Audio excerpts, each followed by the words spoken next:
Bab 13.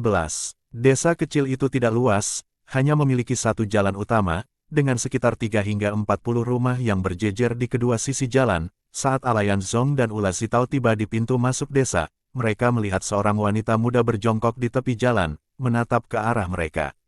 Namun, suasana desa sangat sepi, tidak terlihat seorang pun selain wanita itu. Ketika mereka semakin mendekat, wanita muda itu berdiri dan berjalan ke arah mereka. Wanita itu tampak berusia sekitar 25 atau 26 tahun, mengenakan pakaian lusuh dengan beberapa tambalan besar, wajahnya tirus dengan tulang pipi yang menonjol, kulitnya pucat tanpa darah, dan matanya yang berwarna hijau kebiruan tampak redup dan kehilangan cahaya.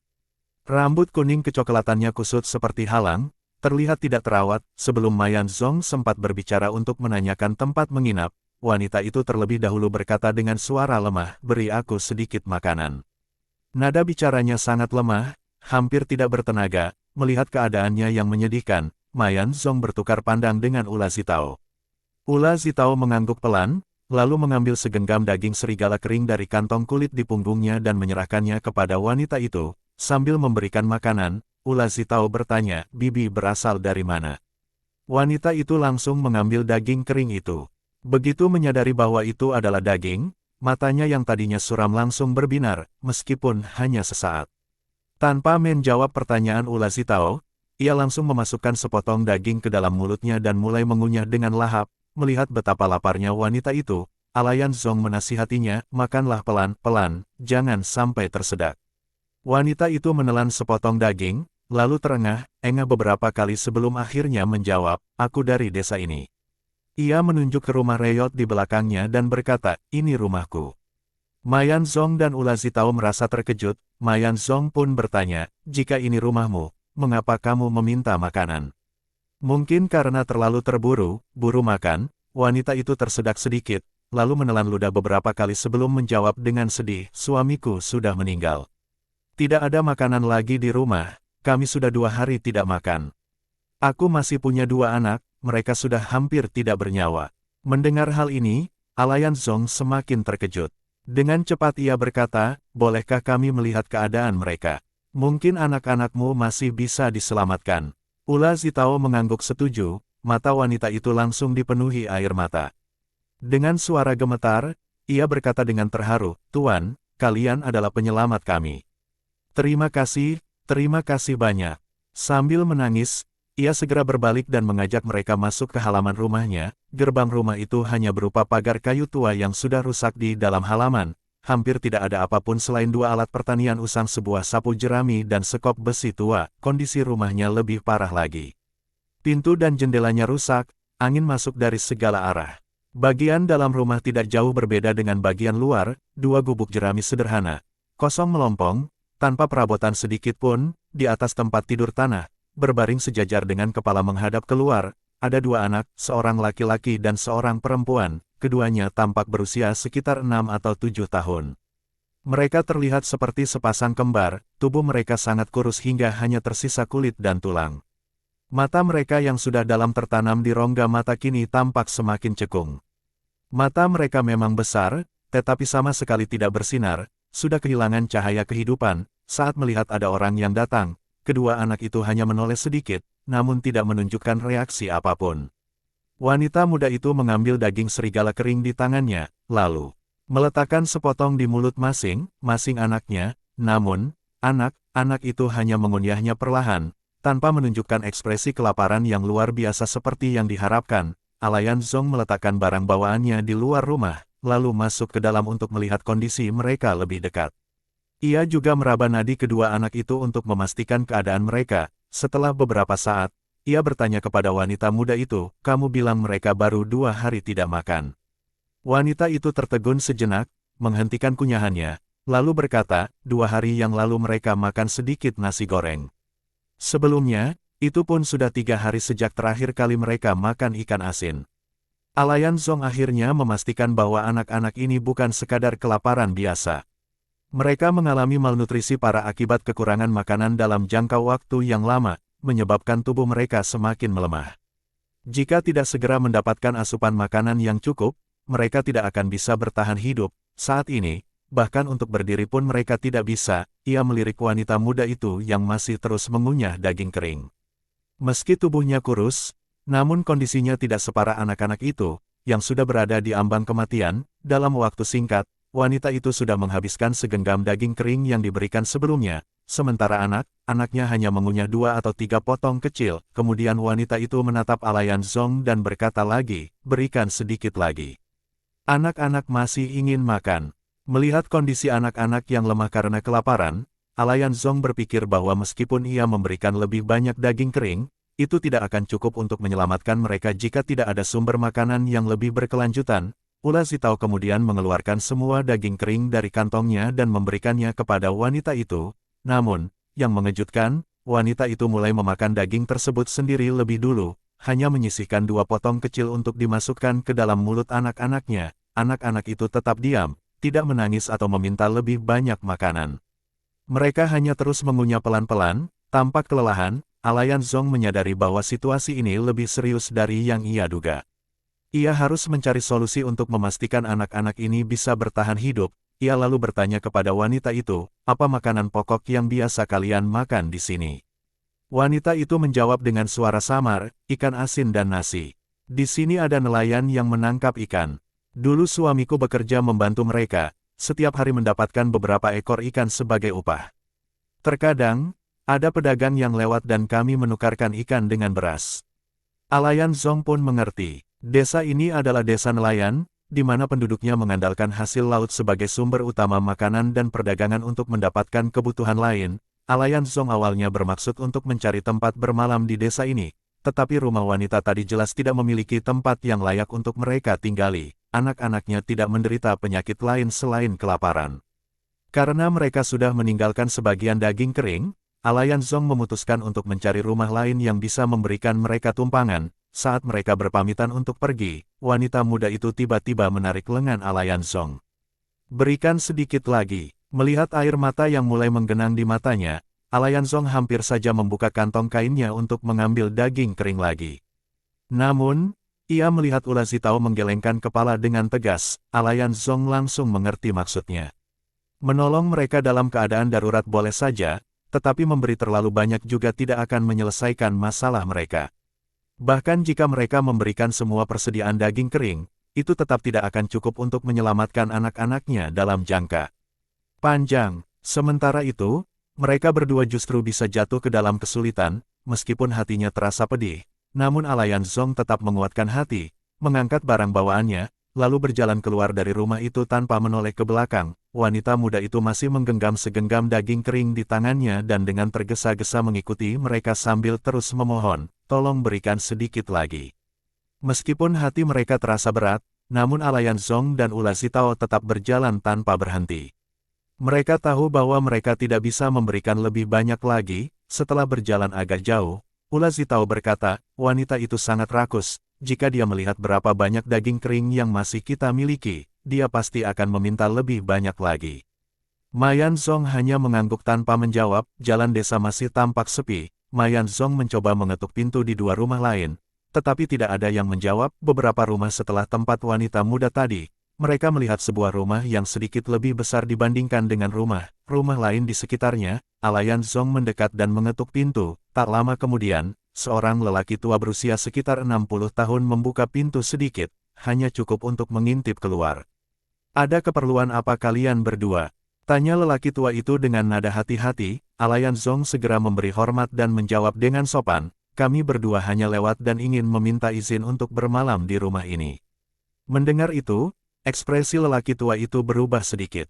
Ia kembali bertanya, "Dari mana asal kalian berdua?"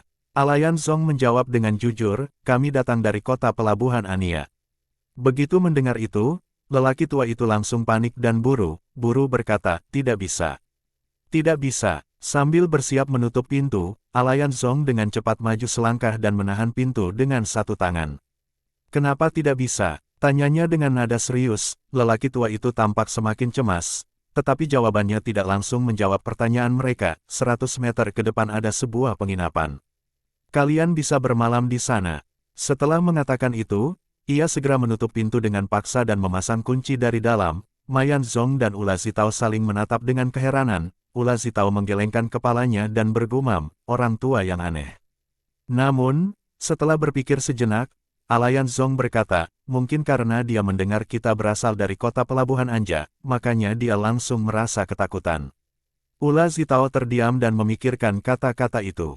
Kedua orang tuanya meninggal karena wabah, dan meskipun ia sendiri masih sehat sekarang, siapa yang tahu apakah dalam beberapa hari ke depan ia akan jatuh sakit juga. Akhirnya, ia hanya mengangguk, lalu mengikuti Alayan Zong berjalan ke depan untuk mencari penginapan yang dikatakan oleh lelaki tua itu.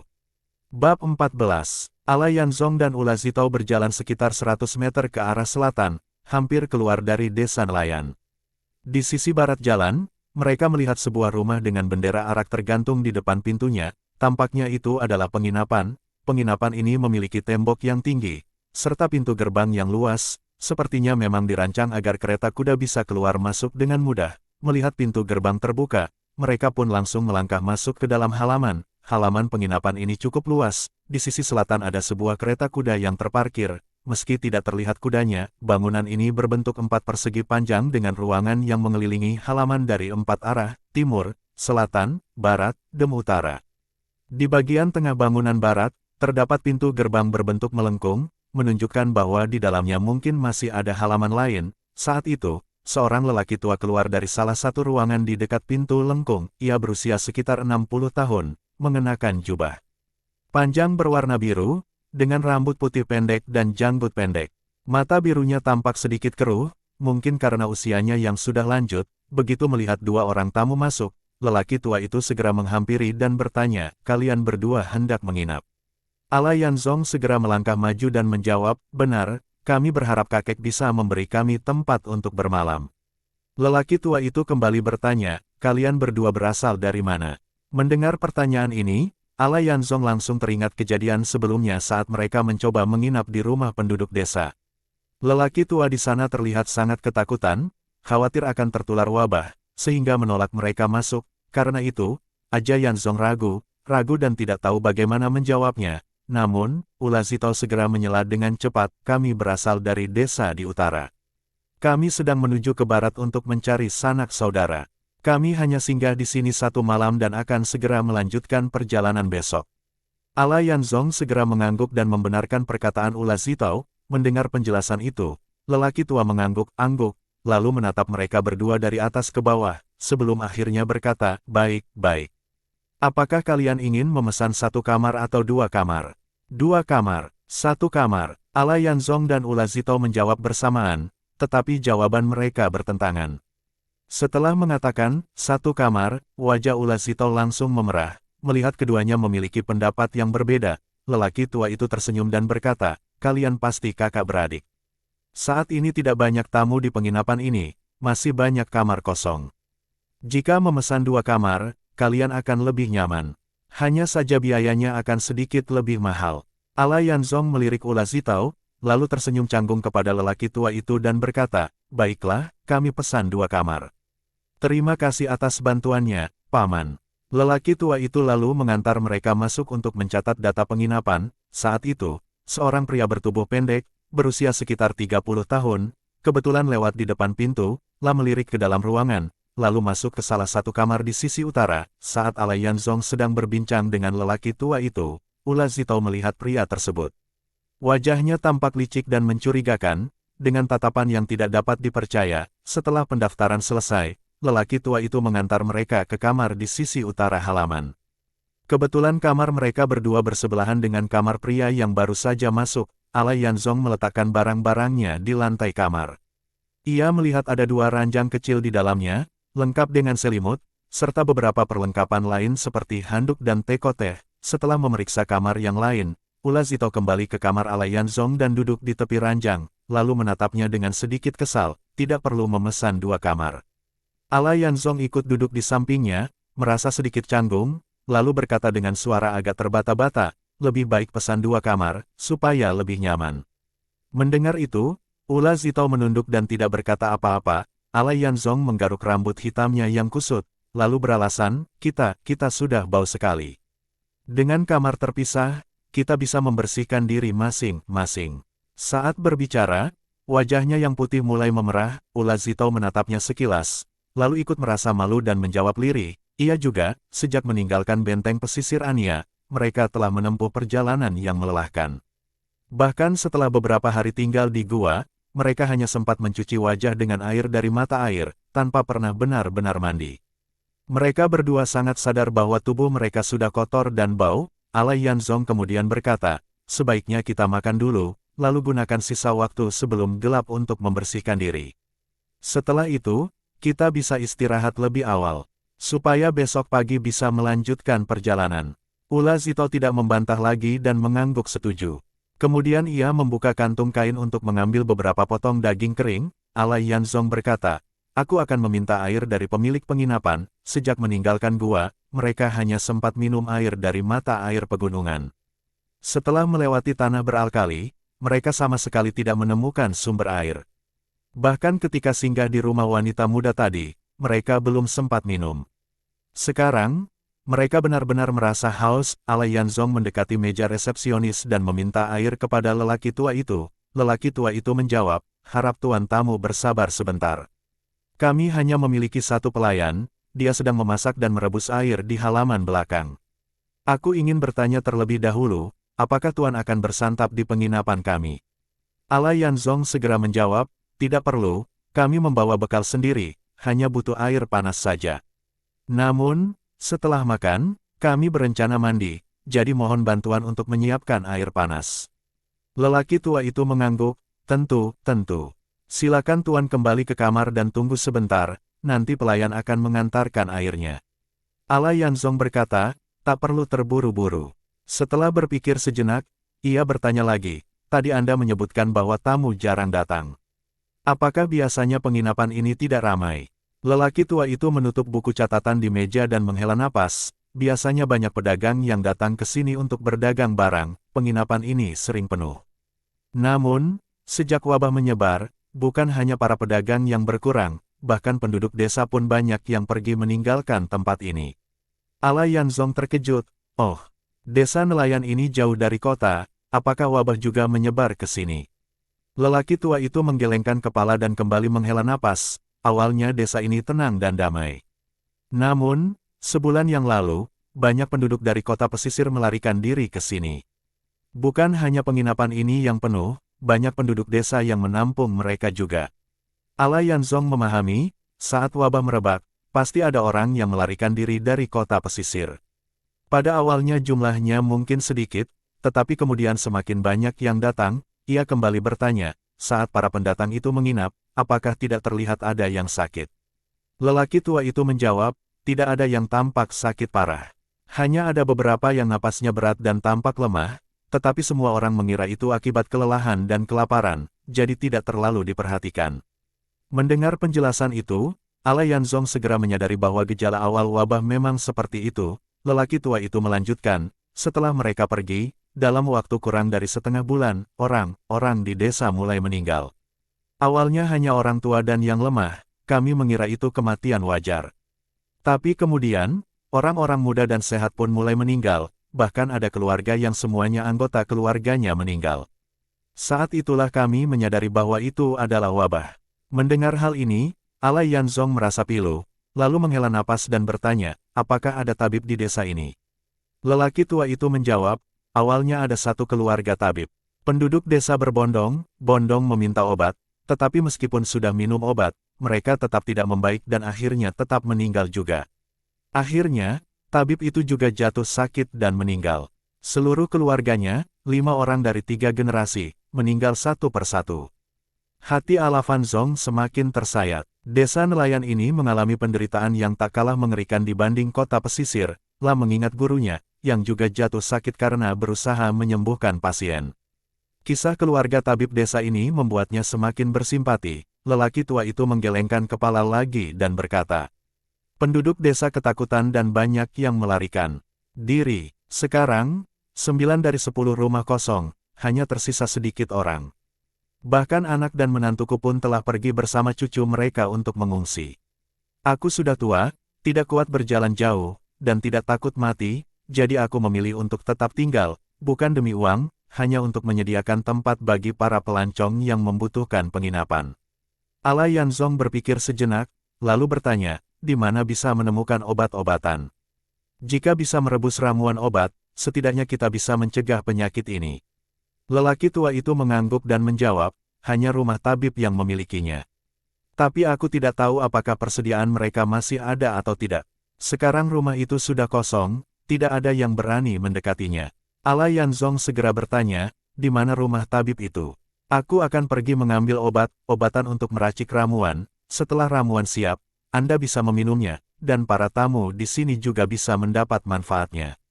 Lelaki tua itu mendengar ini dan langsung bersukacita, jadi kamu mengerti ilmu pengobatan.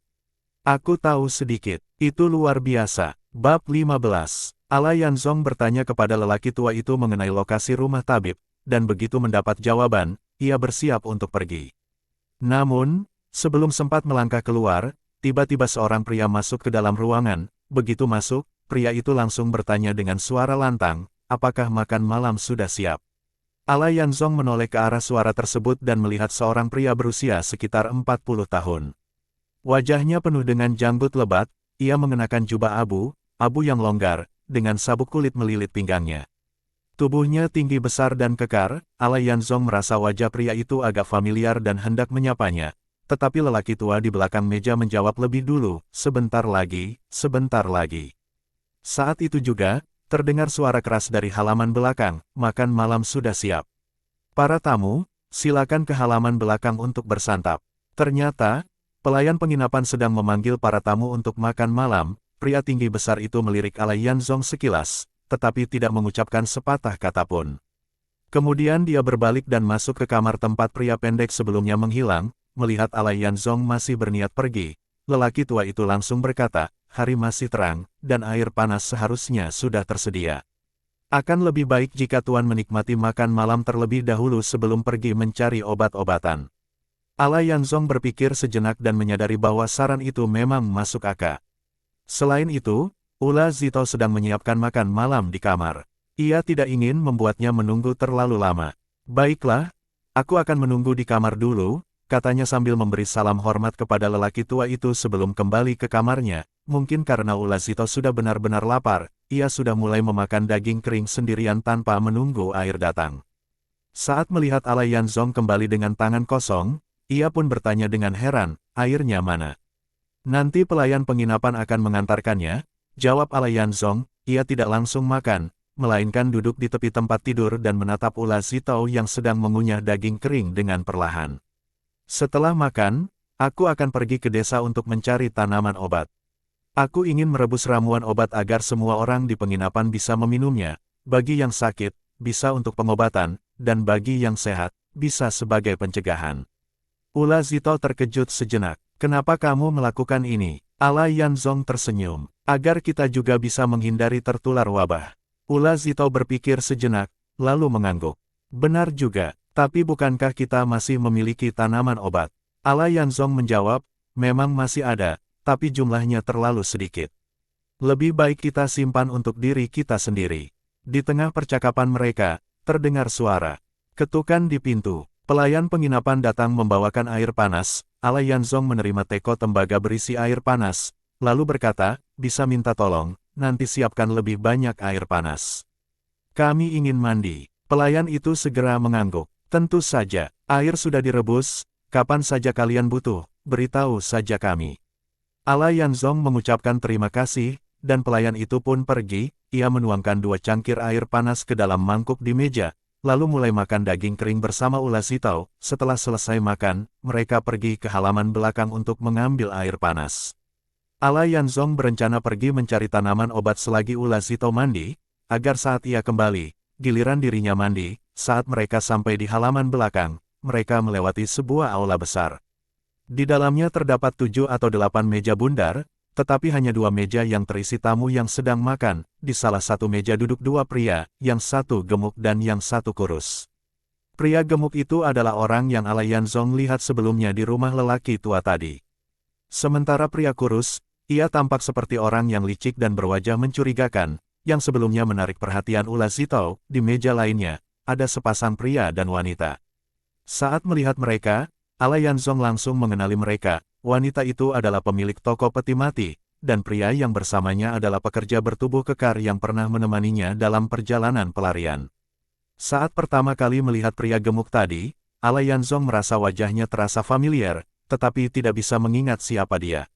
Sekarang, ia pun tersenyum dan menganggukkan kepala sebagai tanda salam. Pria gemuk itu hanya mendengus dari lubang hidungnya sebagai balasan. Sementara itu, pria kurus yang berwajah licik hanya menatap Ula Zitao dengan tatapan mata tikusnya, memperhatikannya dari atas ke bawah, tanpa mengeluarkan sepatah kata pun. Namun, ketika Alayanzong melihat pemilik toko peti mati dan pekerjanya, ia merasa tidak bisa mengabaikan mereka. Bagaimanapun, mereka adalah kenalan lamanya. Pemilik toko peti mati, Wan Yanxi, adalah seorang wanita muda berusia hampir 30 tahun. Wajahnya menggoda, tubuhnya montok dan penuh pesona, terutama pinggangnya yang ramping seperti ular air. Saat berjalan, tubuhnya bergoyang-goyang, sangat menggoda. Sementara itu, pekerja kekar yang bersamanya adalah Dagu Cuiku, seorang pria mendekati usia 40. Matanya besar seperti lonceng tembaga, hidungnya lebar seperti bawang, dan mulutnya bisa menyeringai hingga ke telinga. Tubuhnya tinggi besar, dengan fisik yang luar biasa kuat, sehingga tampak seperti sosok yang menyeramkan. Namun, sebenarnya dia agak polos. Lengan Dagu Cuiku begitu besar, hampir seukuran betis orang biasa, dan kekuatannya luar biasa. Konon, dia bisa mengangkat sebuah peti mati seorang diri tanpa bantuan siapapun. Mungkin karena kekuatan luar biasa itulah, pemilik toko peti mati mempekerjakannya. Dalam hal mengangkat dan memindahkan peti mati, dia bisa menggantikan 3 hingga 4 orang sekaligus, atau mungkin karena tubuhnya yang kekar, atau karena suaminya yang lemah dan kurus, atau mungkin karena Wan Yanxi tidak memiliki keturunan. Ia pun diam-diam menjalin hubungan dengan Dagu Cuiku. Setelah suaminya meninggal, ia memutuskan untuk kabur bersama kekasihnya ini. Sebelumnya Alayanzong tidak tahu bahwa Wan Yanxi dan Dagu Cuiku kabur bersama. Namun, saat melihat mereka berdua bersama, ia teringat sebuah kejadian memalukan yang pernah ia saksikan sebelumnya. Dari kejadian itu, ia akhirnya yakin bahwa mereka memang telah melarikan diri bersama. Itu terjadi pada malam setelah suami Wan Yanxi dimakamkan. Saat itu, semua pekerja toko peti mati sudah dipecat. Pada saat itu, guru Alayanzong, Alayusan, sudah jatuh sakit dan terbaring di tempat tidur. Alayanzong baru saja memberinya obat dan hendak kembali ke kamarnya untuk beristirahat. Saat melewati halaman, tiba-tiba ia mendengar suara jeritan wanita dari rumah sebelah. Suaranya terdengar aneh, berbeda dari teriakan biasa. Pada waktu itu, karena wabah kelaparan yang meluas, sering terjadi pencurian di malam hari. Bahkan di siang hari, perampokan pun terjadi secara terang-terangan, sehingga membuat hampir semua orang mengunci pintu mereka rapat-rapat. Alayanzong mengira rumah toko peti mati itu menjadi sasaran perampokan, terutama karena suaminya baru saja meninggal. Jika tetangga dalam bahaya, tentu ia harus membantu. Tanpa berpikir panjang, ia meraih sebatang kayu sepanjang 1 meter dari tumpukan kayu di dekat dinding, lalu berlari menuju tembok rumah sebelah. Dengan satu lompatan, ia berhasil melompati tembok dan masuk ke dalam halaman. Di dalam halaman, tidak ada banyak barang selain beberapa papan kayu. Jeritan wanita itu berasal dari dalam rumah utama, suaranya semakin nyaring dan tinggi. Dari jendela, cahaya lampu menerangi bayangan 2 sosok yang bergerak. Alayanzong semakin yakin bahwa Wan Yanxi sedang mengalami kekerasan dan tengah diperkosa oleh perampok. Tanpa ragu, ia mengangkat kakinya dan menendang pintu hingga terbuka, langsung menerjang masuk ke dalam kamar. Di dalam, ia melihat seorang pria sedang menindih Wan Yanxi. Sementara wanita itu tampak menggeliat dan meronta. Alayanzong langsung berteriak, "Bajingan, lepaskan dia!" Dan tanpa berpikir panjang, ia mengayunkan tongkat kayunya dan menghantam pantat pria itu dengan keras. Tiba-tiba, terdengar 2 jeritan keras, satu dari pria dan satu lagi dari wanita. Pria itu langsung berguling dan terjatuh ke samping. Namun, yang membuat Alayanzong terkejut dan malu bukanlah perlawanan pria itu, melainkan fakta bahwa keduanya sama sekali tidak mengenakan pakaian. Mereka berdua buru-buru menarik selimut untuk menutupi tubuh mereka. Tampak sangat panik. Pria itu hanya bisa menatap Alayanzong dengan mata terbelalak, tidak tahu harus berkata apa. Wan Yanxi melihat yang datang adalah Alayanzong. Ia langsung marah dan malu, lalu membentak, "Bocah sialan! Berani-beraninya merusak kesenanganku. Cepat keluar dari sini!" Mendengar pemilik toko peti mati berkata begitu, Alayanzong langsung menyadari bahwa ini bukanlah perampokan. Melihat pemandangan yang begitu memalukan itu, Ia merasa sangat canggung dan segera kabur keluar rumah, bahkan menutup pintu untuk mereka. Ia tidak pernah menceritakan kejadian ini kepada gurunya.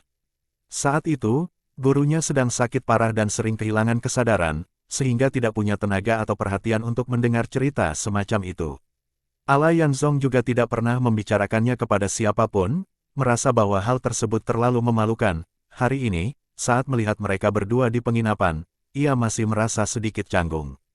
Namun, waktu sudah berlalu, dan meskipun ada kejadian memalukan di masa lalu, tetap saja mereka adalah orang yang dikenalnya. Maka, ia merasa perlu menyapa mereka. Alayanzong melangkah maju dan berkata, "Bibi Wanyan, Paman Dagu, sungguh tak disangka kita bisa bertemu di sini." Wanyansi mengangkat pandangannya dan melihat bahwa yang datang adalah Alayanzong dan Ula Zitao.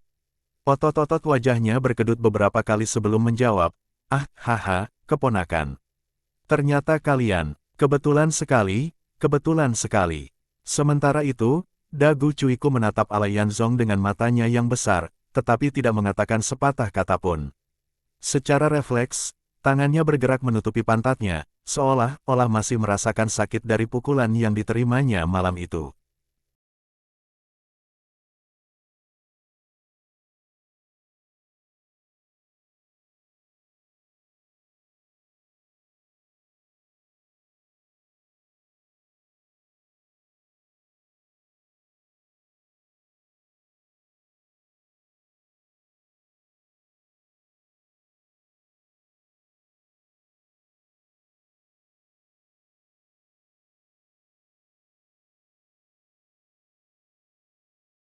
Bersambung